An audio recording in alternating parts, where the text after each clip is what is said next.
পর্দায় হতে পারে তারা নায়ক নায়িকা, কিন্তু বাস্তবে অজয় আর টাবু একে অপরের ভালো বন্ধু। 3 দশকের বেশি এই বন্ধুত্ব আজও অমলিন। সম্প্রতি মুম্বাই অরমে কাহা দম থা ছবির ট্রেলার মুক্তির অনুষ্ঠানে অজয় টাবু বন্ধুত্বের উষ্ণ রসায়ন ধরা পড়ে। 3 দশক আগে বিজয়পথ ছবিতে প্রথম জুটি বেঁধেছিলেন তারা।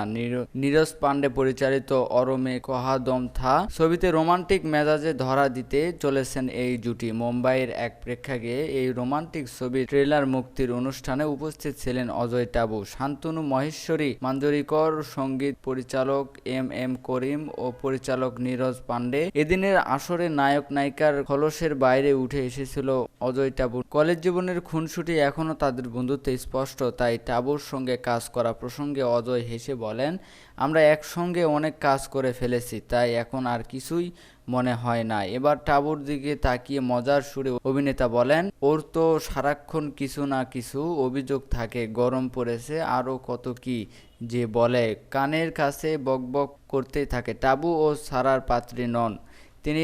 তৎক্ষণাৎ অজয়ের উদ্দেশ্যে বলেন, আরও তো গল্প শুরু করে দেয়, আমার কাছ থেকে সবার খবর নেয়। দীর্ঘদিন পর পুরোপুরি রোমান্টিক নায়ক হয়ে পর্দায় আসছেন অজয়। এই ছবি করার কারণ ব্যাখ্যা করে অভিনেতা বলেন, ছবিটির চিত্রনাট্য শুনেই ভালো লেগেছিল, তবে ছবির বাণিজ্যিক দিকের কথা ভাবছিলাম। নীরজ পরিচালক আমাকে আশ্বস্ত করে বলে, এসব নিয়ে ভাবার দরকার নেই। অজয় নায়ক হিসেবে সব সময় ব্যতিক্রমী চরিত্রে ধরা দেন।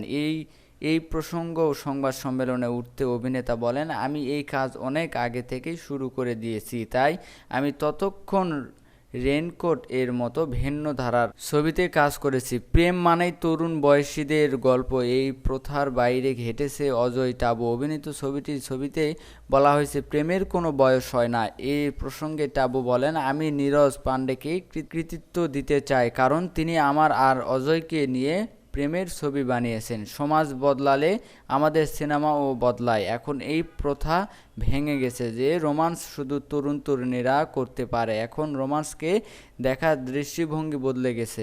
অরমে কহা থম থা ছবিটি 5 জুলাই মুক্তি পাওয়ার কথা, কিন্তু শেষ পর্যন্ত মুক্তি পিছিয়েছে ছবিটি। নতুন খবর অনুযায়ী চলতি বছরের 2 আগস্ট মুক্তি পাবে ছবিটি।